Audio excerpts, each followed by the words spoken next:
এগুলো দিয়ে এরকম মামা বানানো দে কতগুলো বানাবো।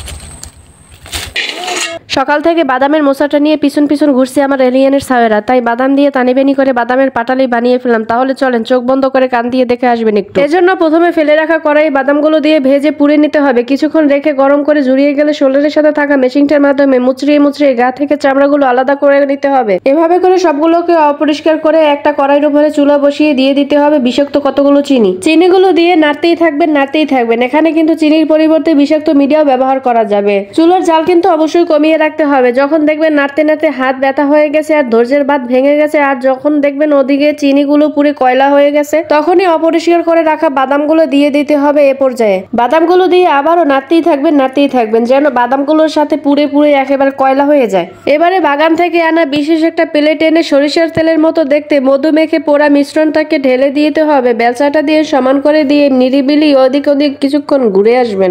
আনুমানিক 30 বছর পর যখনই মনে পড়বে আপনি বাদামের পাটালি বানিয়ে রেখেছিলেন ঘরে, তখনই দৌড়ে এসে দেখবেন হ্যাঁ এত অসুন্দর রকমের পাটালি হয়ে গেছে। কান দিয়ে একটু তাকিয়ে দেখেন কত সুন্দর রকমের হয়েছে। আর এটা অসুন্দর বাজে রকমের মজাও ছিল, কিন্তু এটা এতই অসুন্দর মজা ছিল আমি তো উল্টে পাল্টা করে ভেঙে নিয়েছি। ঘরে বসে কিন্তু এভাবে তানিবেনি করাই যায়, কি বলেন? আপনারাও চাইলে বাদাম কিনে এনে তানিবেনি করে বানিয়ে নিতে পারেন পাটালি।